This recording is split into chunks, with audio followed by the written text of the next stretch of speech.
ನಮಸ್ತೆ ಮಾತೃಭೂಮಿ ಪ್ರೀತಿಯ ವೀಕ್ಷಕರಿಗೆ ಆಯುರ್ ಪಾಂಚಜನ್ಯದ ಮತ್ತೊಂದು ವಿಡಿಯೋಗೆ ಸ್ವಾಗತ.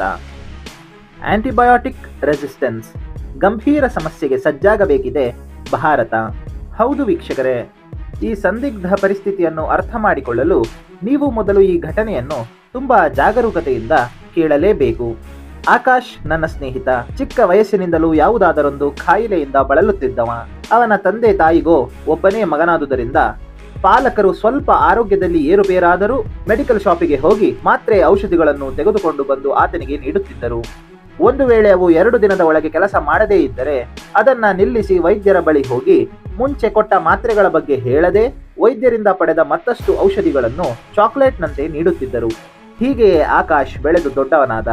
ಒಂದು ದಿನ ನಿಮೋನಿಯಾ ಕಾಯಿಲೆ ಅವನನ್ನು ಎಲ್ಲಿಲ್ಲದಂತೆ ಕಾಡಿದಾಗ ದೊಡ್ಡ ಆಸ್ಪತ್ರೆಗೆ ಸೇರಿಸಬೇಕಾದ ಪರಿಸ್ಥಿತಿ. ಅಲ್ಲೂ ಅನೇಕ ಔಷಧಿಗಳ ಹೊರತಾಗಿಯೂ ಪರಿಸ್ಥಿತಿ ಹದಗೆಡತೊಡಗಿತ್ತು. ಆಗ ವೈದ್ಯರ ಸಲಹೆಯಂತೆ ಕಲ್ಚರ್ ಆ್ಯಂಡ್ ಸೆನ್ಸಿಟಿವಿಟಿ ಎಂಬ ಆಂಟಿಬಯೋಟಿಕ್ಸ್ಗಳ ರೆಸಿಸ್ಟೆನ್ಸ್ ಪತ್ತೆ ಹಚ್ಚುವ ಪರೀಕ್ಷೆ ಮಾಡಿದಾಗ ಆಕಾಶ್ ಪ್ರಸ್ತುತ ಬಳಕೆಯಲ್ಲಿರುವ ಒಂದೆರಡನ್ನು ಬಿಟ್ಟು ಎಲ್ಲ ಆಂಟಿಬಯೋಟಿಕ್ಸ್ಗಳನ್ನು ಅಸಮರ್ಪಕ ರೀತಿಗಳಲ್ಲಿ ಸೇವಿಸಿದ್ದ. ಈಗ ಆತನ ಕಾಯಿಲೆಗೆ ಕೆಲವು ಅತಿ ಅಡ್ಡ ಪರಿಣಾಮಗಳನ್ನು ಬೀರುವ ಆಂಟಿಬಯೋಟಿಕ್ಸ್ಗಳು ಮಾತ್ರ ಪರಿಣಾಮಕಾರಿಯಾಗಬಲ್ಲವು ಎಂದು ವೈದ್ಯರು ತಿಳಿಸಿದಾಗ ಅವನ ತಂದೆ ತಾಯಿಗೆ ಅವರ ತಪ್ಪಿನ ಅರಿವಾಗಿತ್ತು. ಇದು ಭಾರತದ ಅನೇಕ ಮನೆಗಳಲ್ಲಿ ಇಂದಿನ ಆಂಟಿಬಯೋಟಿಕ್ ಔಷಧಗಳ ಬಳಕೆಯ ಸದ್ಯದ ಪರಿಸ್ಥಿತಿ. ವೈದ್ಯಕೀಯ ಕ್ಷೇತ್ರಕ್ಕೆ ಸವಾಲಾಗುತ್ತಿವೆ ಹೊಸದಾಗಿ ಫಾರ್ಮ್ ಆಗುತ್ತಿರುವ ಸೂಪರ್ ಬಗ್ಗಳು. ಹೌದು ವೀಕ್ಷಕರೇ, ಒಂದು ಕಾಲದಲ್ಲಿ ಜ್ವರ, ಸೋಂಕು ಅಥವಾ ಗಾಯ ಯಾವುದಕ್ಕೂ ಒಂದು ಗುಳಿಗೆ ಅಥವಾ ಮನೆಮದ್ದು ಸಾಕಾಗುತ್ತಿತ್ತು. ಆದರೆ ಈಗ ಅದೇ ಔಷಧ ಕೆಲಸ ಮಾಡುತ್ತಿಲ್ಲ. ಈ ಹೊಸ ತಲೆನೋವಿನ ಹೆಸರೇ ಸೂಪರ್ ಬಗ್ಸ್. ಔಷಧಗಳಿಗೆ ತಲೆಭಾಗದ ಬ್ಯಾಕ್ಟೀರಿಯಾ. ಏನಿದು ಸೂಪರ್ ಬಗ್ಸ್? ಹಲವಾರು ಔಷಧಗಳಿಗೆ ಪ್ರತಿರೋಧ ಬೆಳೆಸಿಕೊಂಡಿರುವ ಬ್ಯಾಕ್ಟೀರಿಯಾಗಳು. ಅಂದರೆ ಲಭ್ಯವಿರುವ ಬಹುಪಾಲು ಔಷಧಗಳು ಇವುಗಳನ್ನು ಏನೂ ಮಾಡಲು ಸಾಧ್ಯವಿಲ್ಲ ಎಂದರ್ಥ. ಅವುಗಳಲ್ಲಿ ಪ್ರಮುಖವಾದವುಗಳೆಂದರೆ MRSA, methicillin resistant staphylococcus aureus, CRE, carbapenem resistant enterobacteriaceae, MDR, multi drug resistant tuberculosis. Chennai, Bengaluru, Vellore, Delhi, Mumbai ಹೀಗೆ ಅನೇಕ ನಗರ ಆಸ್ಪತ್ರೆಗಳಲ್ಲಿ ಹೊಸ ಸೂಪರ್ ಬಗ್ಸ್ಗಳು ಸಿಕ್ಕಿವೆ. ಪ್ರತಿ ಬಾರಿ ನಾವು ಆಂಟಿಬಯೋಟಿಕ್ ತೆಗೆದುಕೊಂಡಾಗ ಅದು ಬಹು ಬ್ಯಾಕ್ಟೀರಿಯಾಗಳನ್ನು ನಾಶ ಮಾಡುತ್ತದೆ. ಆದರೆ ಕೆಲ ಬ್ಯಾಕ್ಟೀರಿಯಾ ಬದುಕುಳಿದು ತಮ್ಮ ರಕ್ಷಣಾ ಮಾರ್ಗ ಬದಲಿಸಿಕೊಳ್ಳುತ್ತವೆ. ಇವುಗಳ DNA ಹೆಲಿಕ್ಸ್ ಮ್ಯಾನಿಫೆಸ್ಟೇಷನ್ ತಿದ್ದುಪಡಿಯಾಗಿ ಹೊಸ ಜೀನ್ಸ್, ರೆಸಿಸ್ಟೆಂಟ್ ಜೀನ್ಸ್ಗಳಾಗಿ ಅಭಿವೃದ್ಧಿಯಾಗುತ್ತದೆ. ಇದು ಇಷ್ಟಕ್ಕೆ ಕೊನೆಗೊಳ್ಳದೆ ಈ ಶಕ್ತಿಯನ್ನು ಇತರೆ ಬ್ಯಾಕ್ಟೀರಿಯಾಗಳಿಗೂ ವರ್ಗಾಯಿಸುತ್ತವೆ. ಇದನ್ನೇ ಹಾರಿಜಾಂಟಲ್ ಜೀನ್ ಟ್ರಾನ್ಸ್ಫರ್ ಎನ್ನಲಾಗುತ್ತದೆ.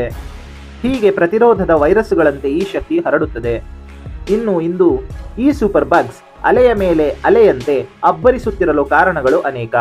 ಮೊದಲನೆಯದು ಮತ್ತು ಬಹುಮುಖ್ಯವಾದುದು ವೈದ್ಯರ ಸಲಹೆ ಇಲ್ಲದೆ ಔಷಧದ ಅಪೂರ್ಣ ಕೋರ್ಸ್ಗಳ ಸೇವನೆ. ಅನಾವಶ್ಯಕವಾಗಿ ಪುಟ್ಟ ಕೆಮ್ಮು, ಶೀತ, ತಲೆನೋವಿಗೂ ಆಂಟಿಬಯೋಟಿಕ್ ಔಷಧಗಳ ಬಳಕೆ. ಪಾಲಕರಿಗೆ ಮಕ್ಕಳ ಮೇಲಿನ ಅತಿಯಾದ ಕಾಳಜಿ.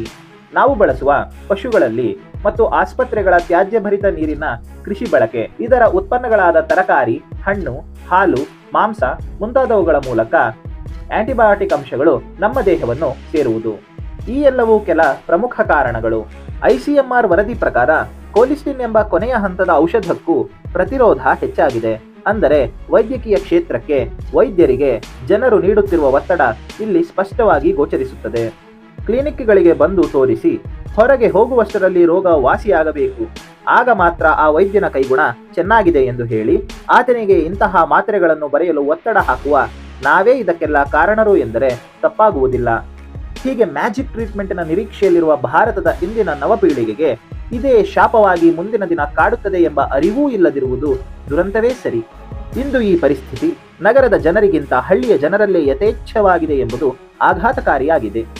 ಇನ್ನು ಹಳ್ಳಿಯ ಜನರಲ್ಲಿ 40%ಕ್ಕಿಂತ ಹೆಚ್ಚು ಸೋಂಕು ಪ್ರಕರಣಗಳಲ್ಲಿ ಮೊದಲನೇ ಸಾಲಿನ ಔಷಧಗಳು ಕೆಲಸ ಮಾಡುತ್ತಿಲ್ಲ ಎನ್ನುವುದು ಇತ್ತೀಚಿನ ವರದಿ. ರೋಗಗಳ ನಾಶಕ್ಕೆ ಆಯುಧಗಳ ಹಾಗೆ ಇದ್ದ ಆಂಟಿಬಯೋಟಿಕ್ಗಳು ಇಂದು ನಮ್ಮನ್ನೇ ನಾಶ ಮಾಡುವ ಸೂಪರ್ ಬಗ್ಗಳ ಸೃಷ್ಟಿಗೆ ಕಾರಣವಾಗಿರುವುದು ನಮ್ಮ ತಪ್ಪಿನಿಂದಲ್ಲದೆ ಮತ್ತಿನ್ನೇನೂ ಅಲ್ಲ.